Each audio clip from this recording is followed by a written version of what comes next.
Hola a todos, ¿qué tal? ¿Cómo están? Los años 60 se vieron marcados por el movimiento hippie.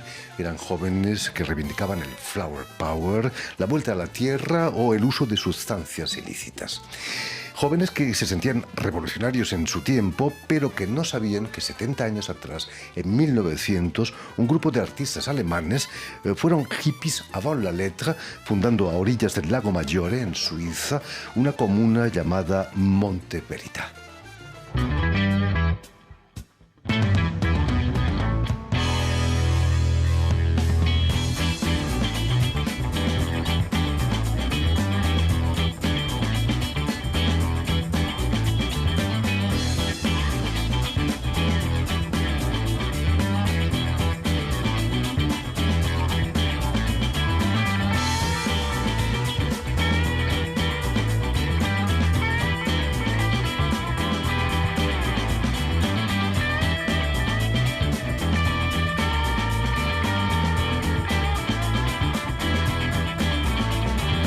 Y precisamente nuestra invitada de hoy, la escritora argentina Paula Klein, dedica su novela Las brujas de Monte Verità a esa utopía que, como toda utopía, acabó bastante mal. Muy buenas tardes, Paula. Buenos días, Jordi, ¿cómo estás? Gracias. Encantado de tenerte aquí entre nosotros. Muy Bienvenida. Bienvenida a Radio Francia Internacional. Como toda utopía que se precie, si acaba realizándose, deja de ser utopía. Sí, por supuesto, está la idea, ¿no? Si se cumple, forzosamente va a fracasar. A mí lo que me interesó de investigar sobre esta utopía tenía que ver con esta idea, ¿no? Realmente podemos hablar de un fracaso cuando se trata de un proyecto, como vos decías, muy radical, de vuelta a la naturaleza, protofeminista, ¿no? Porque ellos querían fundar un matriarcado primitivo, experimentar con modos de vida, drogas, alucinógenos, poliamor. Digo, podemos hablar realmente de un fracaso si todos esos ideales reaparecen por ahí en nuestra actualidad. Bueno, de manera más o menos radical, ¿no? Pero me interesaba ver si había algo, ¿no?, de esos restos de un proyecto utópico que, por más que fracase, digo, en el tiempo, ¿no?, tuvo un tiempo limitado, perduran en la actualidad. El cambio de siglo, 1900, fue una época muy revolucionaria en muchos campos, ¿no? Musicales, literarios, la medicina, Freud, por ejemplo. Sí, ¿no? Claro, bueno, y todo eso se ve, ¿no?, en Monte Verità, porque era una comuna que empieza como un sanatorio naturista, entonces ves que están todas las bases de lo que después va a ser el movimiento muy conocido de la naturopatía, ¿no? Que hay un montón de gurús, ¿no?, con estas teorías, ¿no?, de comer vegano. Ellos en la época se decía vegetariano, ¿no? Pero sería lo que hoy en día son los veganos. Y después estaba toda la corriente psicoanalítica, como decís, que ingresa en la comuna de Monte Verità a través de la figura muy interesante, que es la de Otto Gross, ¿no?, que era un discípulo de Freud y de Jung, pero muy radical porque era anarquista, porque quería experimentar, quería liberar las pulsiones sexuales, sobre todo. Entonces preconizaba el sexo con pacientes, también les administraba drogas, opiáceos. Bueno, hoy en día sabemos, ¿no?, los efectos nefastos de todo eso, pero bueno, en la época. Entonces todas esas teorías estaban pululando y dando vueltas. La música, ¿no?, la danza contemporánea, los inicios, todo eso estaba ahí y de alguna manera germina en Monte Verità. Entonces, por eso me parecía un caldo de cultivo de todas esas corrientes. Solo faltaba Marcel Proust ahí metido, ¿no? El que no salía de su habitación, por cierto. Claro. Permíteme que recuerde, Paula, a nuestros oyentes que has nacido en Buenos Aires en 1986 y que desde hace 12 años vives aquí en Francia. En tu primera novela, La luz de una estrella muerta, nos cuentas las aventuras de una becaria argentina recién llegada a París. Tiene mucho de ti, ¿no? Bueno, hay un costado, me preguntaron mucho sobre ese costado autoficcional. Me parece que toda novela siempre, ¿no?, tiene algo en el que te inspiras de vivencias reales tuyas o de gente que conociste. En el caso de esa primera novela, sí, hubo mucho de mi experiencia como becaria argentina recién llegada a París, con una idea de una París mítica, un poco a la Hemingway, ¿no? París no se acaba nunca, con la idea de un París dorado. Y además es una becaria que está haciendo una tesis sobre artistas y pintores exiliados de la posguerra latinoamericanos en París, y ella, esta protagonista, trata de hacer revivir en el París actual algo de ese París mítico de los 50, de los 60, que ya no está claramente.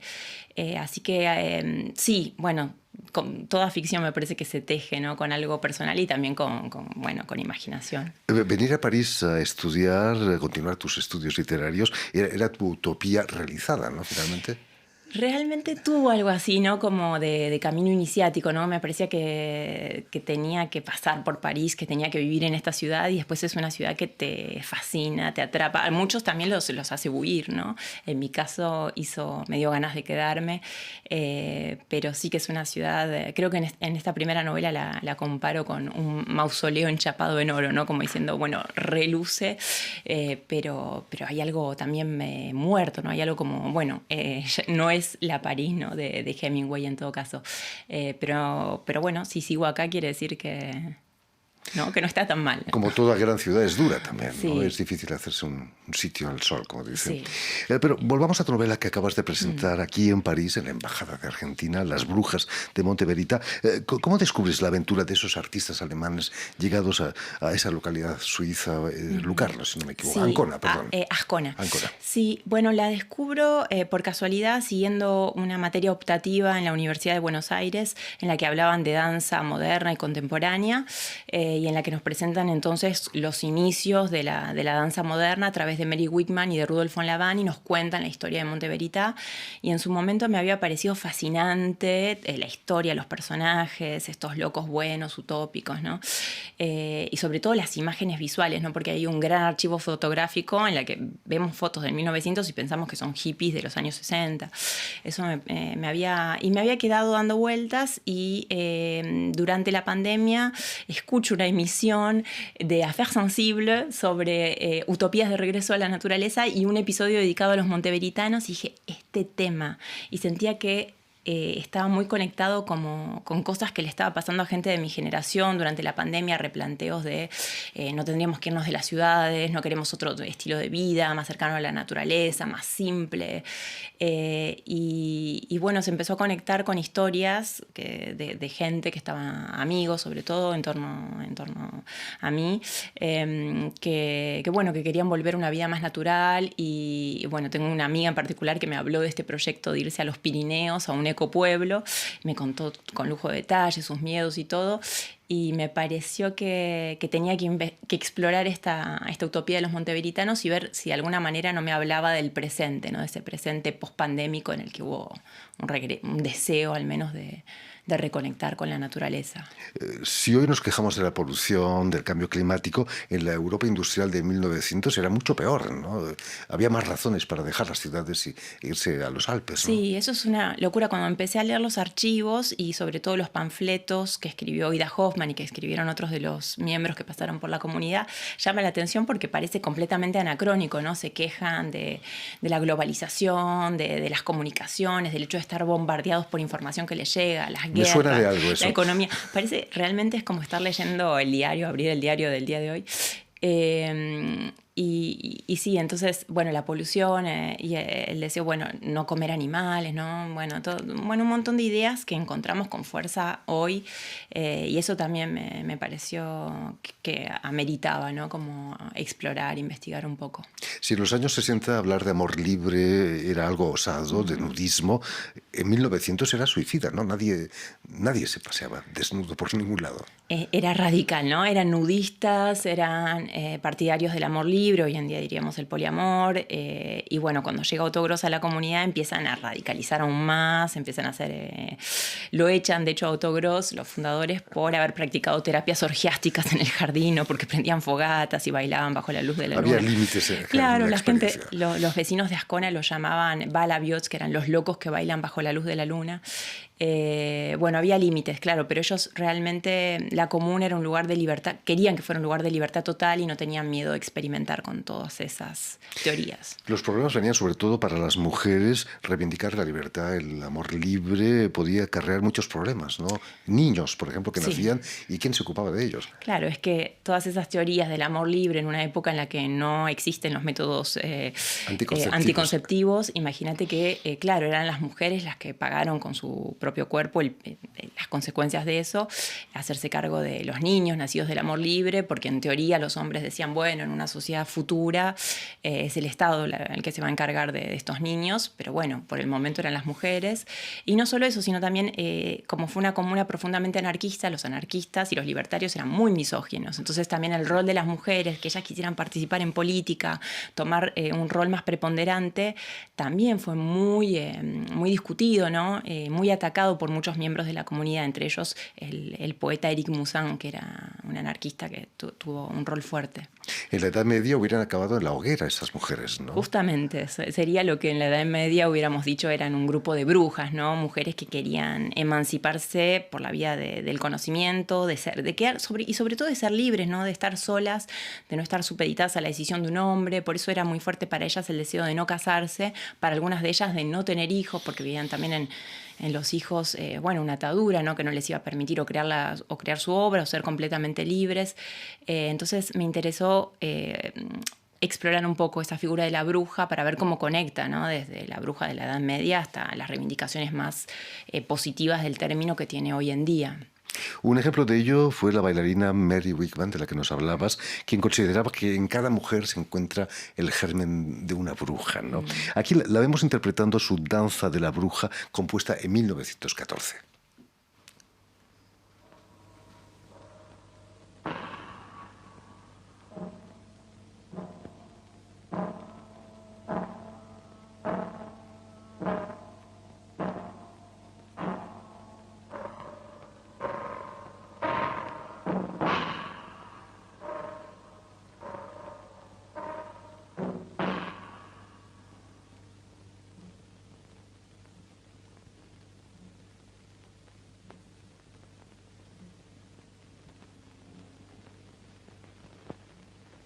Aquí estábamos viendo a Mary Wigman. Tu primer capítulo lo dedicas a esa danza de la bruja, ¿no? Sí, es que me parecía muy fuerte, ¿no? Esa imagen de Mary Wigman sembrando, ¿no? Los cimientos de la danza moderna con un baile que se llamó La Danza de la Bruja. Mary Wigman, que fue una bailarina, una coreógrafa muy importante, que experimentaba mucho con las figuras de lo nefando, ¿no? Los arquetipos y todo lo que era sobrenatural le llamaba la atención. Y para componer ese baile, el baile de la bruja, ella decía que tenía que realmente, se ponía en un modo sobrenatural, ¿no? Tenía que invocar a las fuerzas oscuras y despertar a la bruja que ella decía que anidaba en cada mujer y dentro de ella también.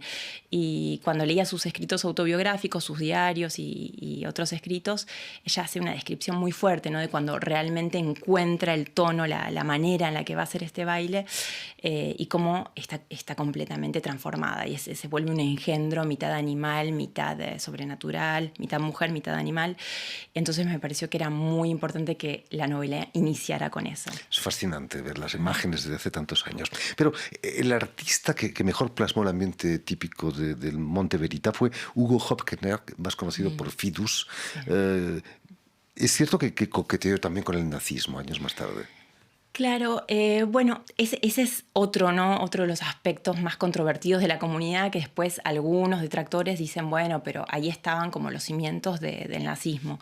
Es cierto que el que fue conocido como Fidus, ustedes como ven ahí están viendo las imágenes de esas imágenes de cuerpos libres, desnudos, toda una especie de, no sé, pareciera como muy flower power, ¿no? Como los inicios de lo que después va a ser las pinturas más del hipismo. Y después él se acerca mucho del Tercer Reich y del nazismo.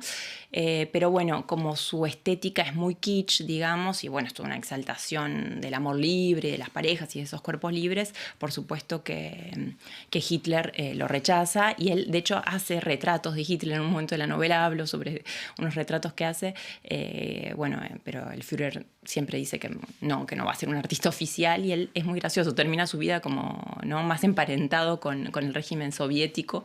Que hizo retratos de Stalin. Claro, termina vendiendo retratos de Stalin. Pero bueno, es otro de esos personajes curiosos que pasa por la comunidad, no muy conocidos, y que me parecía que valía la pena reconstruir, ¿no?, un poco esa vida también. El uso de sustancias estupefacientes, por llamarlas de algún modo, era otra de las reivindicaciones de la comunidad, ¿no? Y hablando de nazismo, en tu libro hablas de que los soldados alemanes usaban las metanfetaminas como chocolate, casi. Sí, claro. Bueno, sí, tenía que ver con, bueno, de dónde venía, ¿no?, este deseo de experimentar con opiáceos y con hongos y con alucinógenos, bueno, que ya se estaban utilizando en la psicología, en la psiquiatría, diríamos, ¿no?, para tratar trastornos mentales. Pero claro, después cuando empiezo a reconstruir la historia de dónde viene, con qué podrían haber experimentado los monteveritanos concretamente, claro, me encuentro con toda la historia de la utilización de metanfetaminas por los soldados alemanes ya desde la Primera Guerra Mundial, y durante la Segunda, claro que el efecto de la Blitzkrieg, ¿no?, de la guerra relámpago, está ligada a ese abuso de metanfetaminas. Eso también me pareció.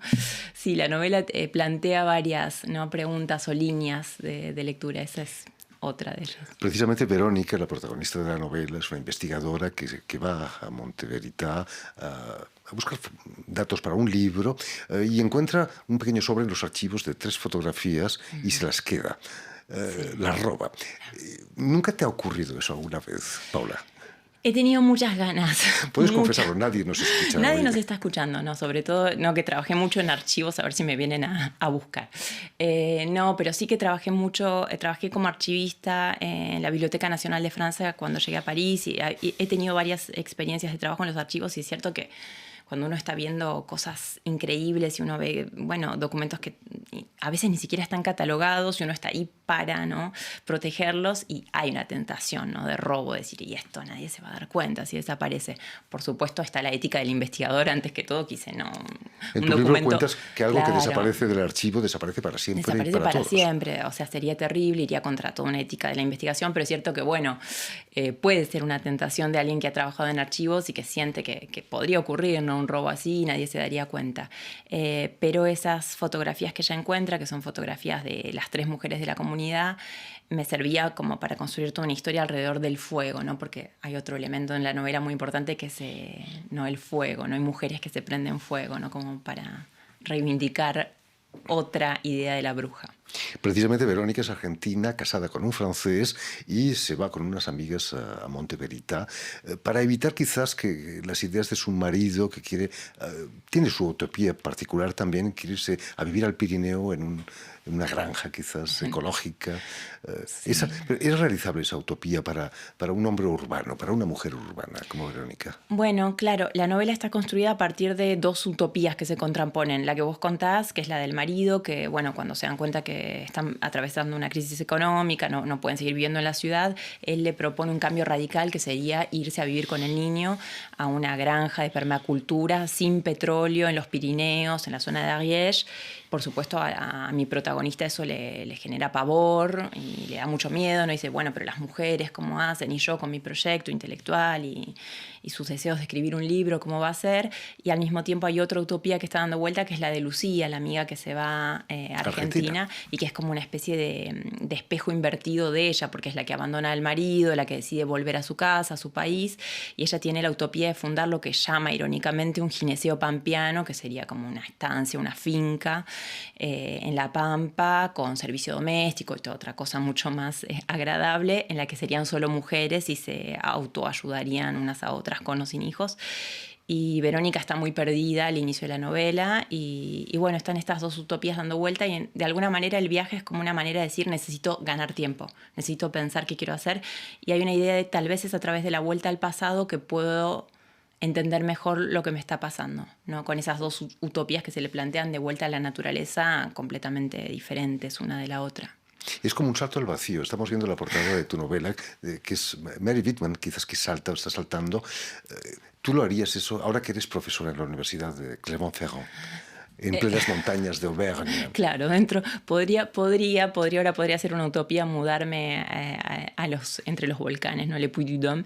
Pero bueno, hay algo, ¿no? La novela quería explorar todos esos sueños, ¿no? Actuales de regreso a la naturaleza, pero desmitificándolos, ¿no? También diciendo, bueno, tal vez no nos quedemos, ¿no? Con la foto, con la imagen superficial de la vuelta a la naturaleza, porque la verdadera vuelta a la naturaleza es completamente ruda, ¿no? Y todo eso aparece cuando reconstruyo la historia de los monteveritanos, ¿no? Es muy lindo durante el verano, a la comunidad van todos los bailarines, a hacer la escuela de vida y de artes y de danza, pero durante el invierno es atroz, ¿no? Es terrible. Es realmente terrible. Entonces, bueno, esa idea de que muchas personas que vivimos en las ciudades fantaseamos con un campo que es completamente utópico y no es el campo real. Es de novela, claro, es de Garcilaso de la Vega, no es de... ¿Cómo acaban esas mujeres, Mary Whitman? Mal, ¿no? Algunas... A ver, ahí estaba interesante ver caso por caso, y es lo que hago en la novela, porque bueno, las dos que terminan bien, si se quiere de alguna manera, son las que respetan a rajatabla su individualidad, las que no tienen hijos, ¿no? Ida Hoffman, que si bien termina abandonada por el que es su pareja, porque la deja para tener hijos y casarse con otra mujer más joven, luego al final de su vida se vuelven a encontrar y fundan un nuevo sanatorio en Brasil que se llama Montesol y terminan su vida juntos. O sea, y ella sigue escribiendo siempre, pero tiene realmente un proyecto intelectual muy fuerte. Y ella quiere escribir y está convencida de que es por la vía de la soledad y de su independencia que lo va a lograr. Y Mary Whitman también, porque también respeta, ¿no? Esa idea de yo no quiero tener hijos, no quiero pareja, no quiero matrimonio. Y bueno, no se puede. Ella tiene una trayectoria internacional en Estados Unidos impresionante. Ellas dos son las que terminan bien, y después están las mujeres que o por falta de recursos o porque tenían ya algunos trastornos psicológicos, la situación, la precariedad en la que se encuentran en la comunidad termina afectándolas hasta el punto de llevarlas a suicidarse, varias de ellas. Y me parecía interesante que la novela diera cuenta de todo. Incluso de algunas, bueno, hay un personaje que es Etty Rogantini Beauclerc, que es una mujer que realmente descendiente, no, hija de de gente que estuvo entre los fundadores, que cuenta cómo era ser niño en la comunidad, ¿no? Y ella cuenta anécdotas que son muy duras, ¿no? Decía, bueno, con un régimen vegano, pero en una época en la que no se sabía muy bien qué alimentos tenían que consumir, ella casi pierde la vista de niña, cuenta que se desmayaba yendo al colegio. Bueno, todo eso que también es triste, es otra cara más oscura de ese sueño, también aparece en la novela. No todo es de color de rosa, como decimos. En fin, pues ya lo saben, todo eso y mucho más lo tienen en Las brujas de Monte Verita, novela de Paula Klein, que ha sido editada en España por Lumen Narrativa. Muchísimas gracias, Paula, por haber estado. Muchísimas gracias a ti, Jordi. Un placer. Un placer. Permíteme también que dé las gracias a Mathieu Leroy y a Jan Bourdelas, quienes se han ocupado hoy de la realización del programa, y también saludar a nuestros telespectadores que nos siguen en todo el continente americano, seguro que en alguna comuna libertaria también, gracias a la cadena Unión Continental Latinoamericana y una red que se llama TAL, que reúne televisoras públicas y universitarias de América Latina también. Y a ustedes, muchísimas gracias por su atención y les damos cita para una nueva edición de El Invitado de Radio Francia Internacional.